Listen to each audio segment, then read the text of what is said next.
पहलगाम आतंकी हमले के विरोध में भारत के सिंधु जल समझौता रद्द किए जाने से पाकिस्तान की सरकार में बेचैनी है और इसी वजह से वे शिमला समझौता रद्द करने की धमकी दे रहा है। तो कभी ताशकंद समझौते को अगर पाकिस्तान ऐसा करता है तो इससे उसे फायदे की जगह नुकसान ही होना है, क्योंकि समझौते के रद्द होने के बाद जंग का रास्ता खुल जाएगा और अगर जंग हुई तो पाकिस्तान कई टुकड़ों में बंट जाएगा। सबसे पहले तो भारत पीओके को ही छीनने की कोशिश करेगा। वैसे भी पीएम मोदी कई बार इस बात को कह चुके हैं, पाकिस्तान को पीओके भारत के हवाले करना ही होगा। इतना ही नहीं, जंग छिड़ी तो फिर बलूचिस्तान और पख्तूनिस्तान के बनने में वक्त नहीं लगेगा। मतलब जंग से पाकिस्तान के 4 टुकड़ों में बंटने का खतरा पैदा हो जाएगा।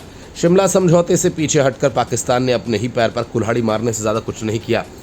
जरा से लालच के चक्कर में पाकिस्तान ने भारत को पाकिस्तान अधिकृत कश्मीर यानी पीओके को भारत में मिलाने का मौका दे दिया। शिमला समझौता जुलाई 1972 में बांग्लादेश को अलग देश बनाने के तुरंत बाद भारत पाकिस्तान के बीच हुआ था। तत्कालीन प्रधानमंत्री इंदिरा गांधी और पाकिस्तान के तत्कालीन राष्ट्रपति जुल्फिकार अली भुट्टो ने इस पर साइन किए थे। इस समझौते के तहत कहा गया कि दोनों देश जम्मू कश्मीर विवाद को द्विपक्षीय वार्ता के माध्यम से बिना किसी तीसरे पक्ष की मध्यस्थता के हल करेंगे। इस समझौते में नियंत्रण रेखा को सम्मान देने और इसे बदलने के लिए बल प्रयोग से बचने पर सहमति बनी थी। दोनों देश एक दूसरे की क्षेत्रीय अखंडता और संप्रभुता का सम्मान करेंगे और आपसी हितों के लिए सहयोग बढ़ाएंगे। समझौते ने 1971 युद्ध के दौरान पकड़े गए युद्ध बंदियों की रिहाई के युद्ध से उत्पन्न अन्य मुद्दों को हल करने की रूपरेखा भी प्रदान की। शिमला समझौते से पीछे हटने से पाकिस्तान जम्मू कश्मीर का मुद्दा संयुक्त राष्ट्र सहित अन्य अंतर्राष्ट्रीय मंचों पर ले जाने के लिए आज़ाद हो जाएगा। समझौते से पीछे हटने की घोषणा कर पाकिस्तान को ये संदेश दे सकता है कि वह कश्मीर को एक अंतर्राष्ट्रीय विवाद के रूप में दोबारा प्रस्तुत करना चाहता है।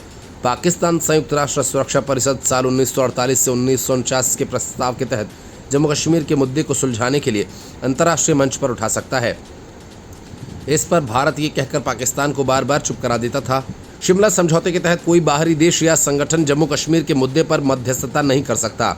ऐसा माना जा रहा है कि पाकिस्तान ने इस समझौते से पीछे हटकर अपने ही पैर पर कुल्हाड़ी मार ली है।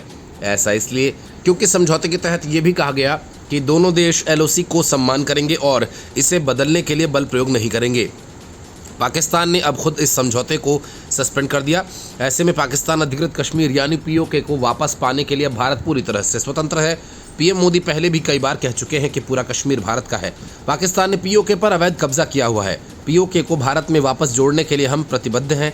ऐसे में अब भारत चाहे तो बिना किसी कानूनी अड़चन के बल प्रयोग कर पूरे कश्मीर को एक करके अपने प्लान पर खुलकर काम कर सकता है। हालांकि अगर ऐसा होता है तो पाकिस्तान साल 1948 में यूनाइटेड नेशन के प्रस्ताव का हवाला देकर इस पर हल्ला कर सकता है।